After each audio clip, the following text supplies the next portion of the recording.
Salam bahagia Ibu dan Bapak guru hebat. Dalam penerapan disiplin positif restitusi, salah satu program yang dikembangkan adalah 5 posisi kontrol. 5 posisi kontrol dalam restitusi adalah proses perjalanan seorang pendidik agar dapat mengenali dirinya. Pada video kali ini, kita akan membahas tentang 5 posisi kontrol yang dikembangkan oleh Diane Gosson dan contoh penerapannya.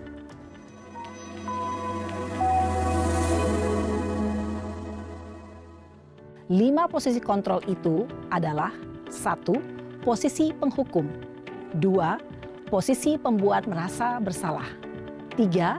Posisi teman 4. Posisi pemantau atau monitor dan 5. Posisi manajer. Untuk lebih memahami kelima posisi tersebut, mari kita saksikan kasus Naren yang terlambat hadir 20 menit di sekolah dan melihat bagaimana kelima posisi kontrol dalam menghadapi masalah tersebut.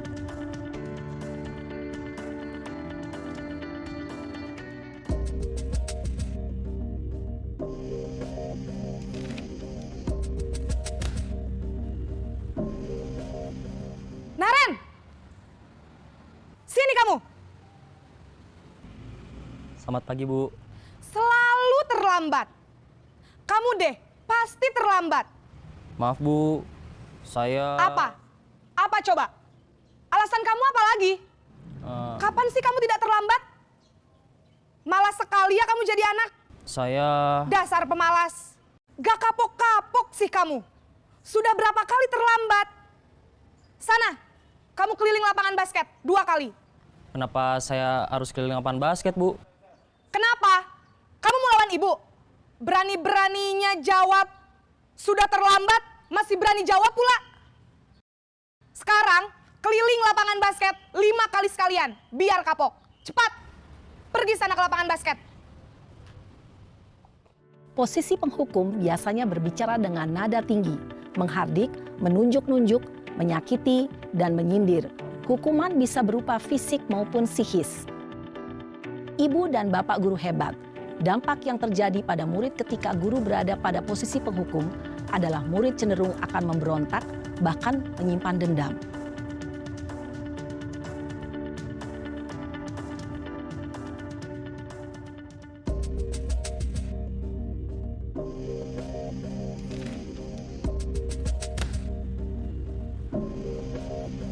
Naren!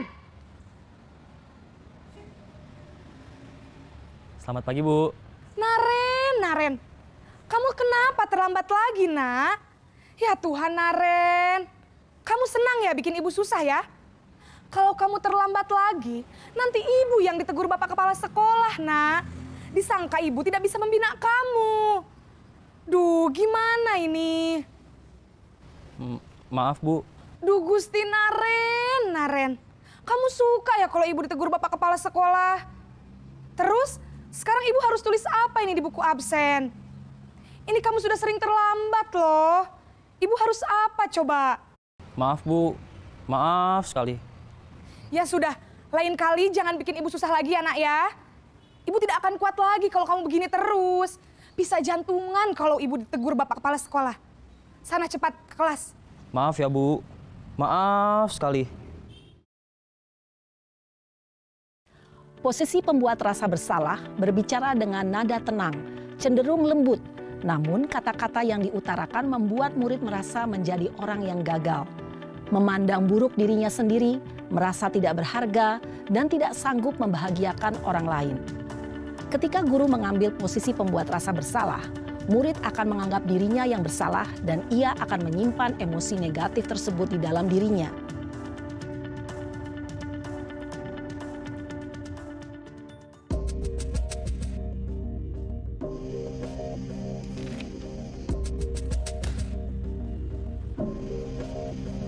Naren! Selamat pagi, Bu. Wah, sudah jam berapa ini, nak?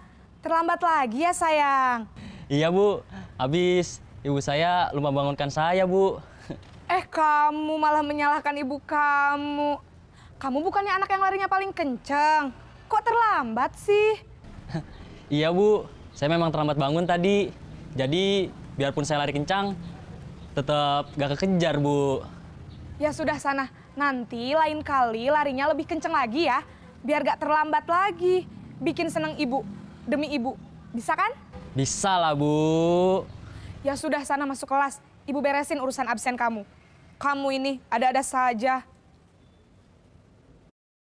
Dalam posisi teman, guru berbicara dengan nada suara ramah, akrab, cenderung bersenda gurau untuk menjaga suasana tetap santai.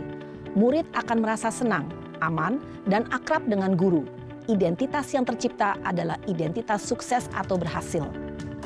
Namun, perlu diingat, karena ini masih dorongan eksternal, maka ada faktor ketergantungan dari murid kepada orang tertentu.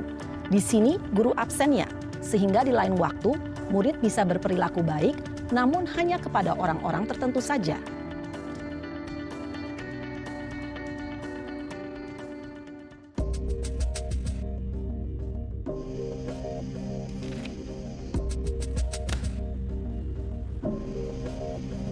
Naren!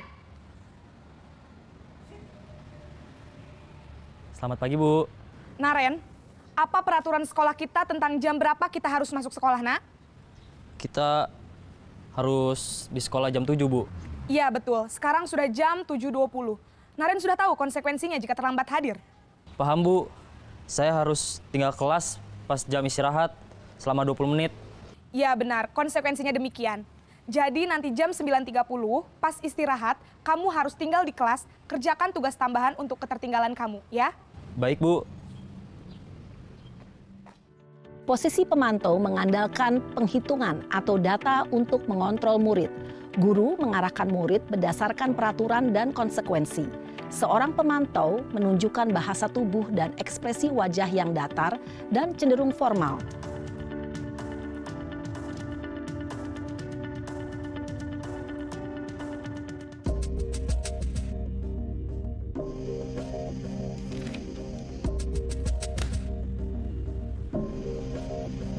Naren!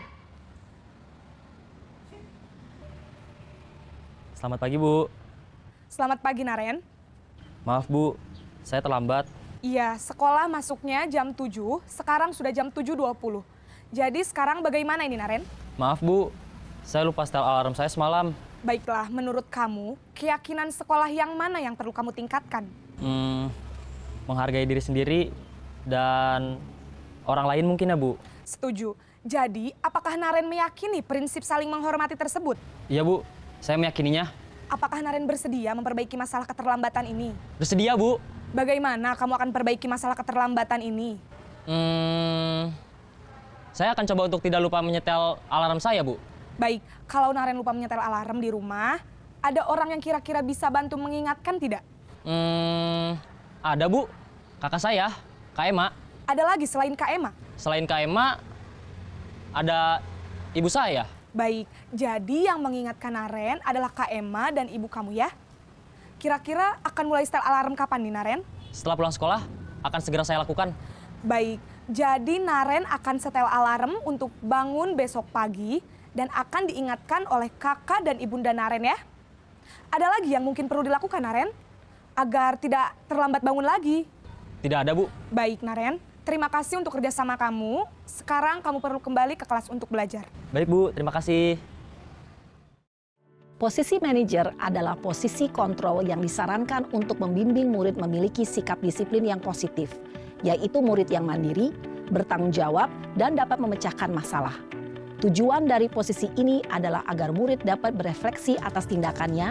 Guru akan dengan tulus memberikan pertanyaan-pertanyaan bermakna, sehingga membuat murid dapat belajar dari kesalahannya dan mencari sebuah solusi untuk menyelesaikannya. Ibu dan bapak guru hebat, setelah mengamati adegan kelima posisi kontrol tadi, kira-kira posisi mana yang paling ideal? Posisi mana yang dapat menunjang motivasi intrinsik murid? Ya, tentu posisi manajer. Posisi ini memang posisi ideal yang ingin dituju setiap pendidik. Pada posisi inilah, guru dapat menerapkan disiplin positif yang berpihak pada murid, yang memerdekakan murid. Perjalanan seorang pendidik tentunya tidak mudah untuk sampai pada posisi seorang manajer.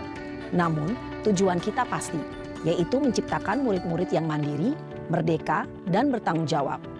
Semoga penggambaran 5 posisi kontrol yang telah diperlihatkan ini dapat menjadi ajang refleksi bagi kita semua, agar dapat terus mengasah dan menerapkan disiplin positif yang memerdekakan murid.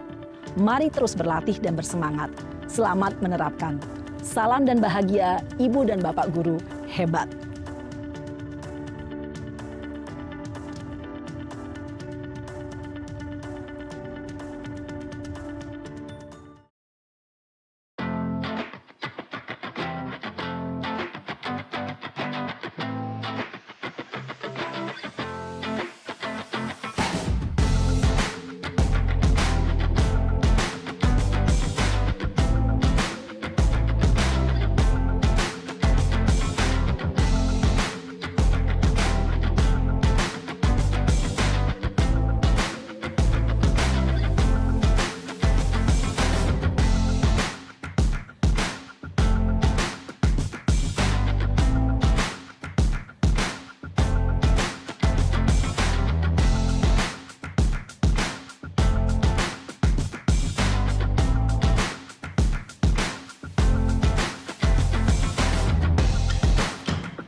Siang, Sarah.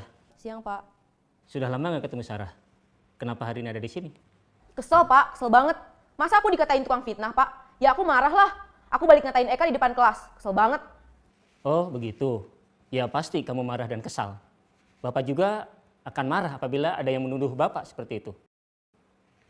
Kemudian, pada saat itu, kamu mau melakukan apa? Ya saya langsung ngatain Eka lah, Pak. Kesel banget. Saya bentak-bentak dia depan teman-teman lain. Oh, begitu. Pasti kamu melakukan seperti itu karena suatu alasan tertentu, bukan? Iyalah, masa saya diam saja, Pak? Ya saya bela diri lah. Masa saya dituduh tukang fitnah? Ya wajarlah. Mempertahankan harga diri itu sesuatu yang penting buat kamu. Untung kamu tidak bertindak lebih gegabah lagi. Hanya membentak-bentak. Iya, Pak. Untung saya masih bersabar dan hanya membentak saja. Sudah gemes padahal. Saya pasti bela diri lah. Ya pasti ya. Tapi kamu memilih untuk tetap bertahan dan bersabar. Kamu memilih untuk tidak berbuat lebih parah lagi, bukan? Iya. Nah, sekarang coba kita lihat lagi. Tindakan kamu yang bentak-bentak Eka di kelas. Tindakan kamu itu kira-kira sesuai dengan keyakinan kelas atau prinsip kamu tidak? Enggak lah, Pak. Capek, Pak, jadi pemarah. Jadi, keyakinan atau prinsip mana yang kurang sesuai dengan keinginan kamu? Ya, saya sebenarnya sangat menghargai orang lain. Mungkin saat itu saya menjadi emosi, jadi tidak menunjukkan sikap itu. Kamu meyakini tidak? Menghargai orang lain itu penting buat kamu. Yakinlah, Pak. Iya, setuju. Kita harus saling menghargai. Namun, ada juga keyakinan yang kita sepakati yang perlu kita jalankan apabila kita sedang marah, bukan? Ya saya bisa lebih proaktif, mulai dengan diri sendiri. Saya bisa jadi lebih bersabar, mengambil waktu jeda untuk berpikir mau apa selanjutnya. Kira-kira kamu bersedia memperbaiki masalah ini tidak? Bersedia, Pak. Kalau kamu memperbaiki masalah ini, kamu akan menjadi orang seperti apa? Saya akan menjadi orang yang bertanggung jawab kali ya, Pak. Dan senantiasa proaktif. Iya, menurut kamu bagaimana rasanya menjadi orang seperti itu? Ya nyaman lah, bangga bisa bersabar dan menahan diri. Baiklah kalau begitu. Yuk kita pikirkan bagaimana memperbaiki masalah ini.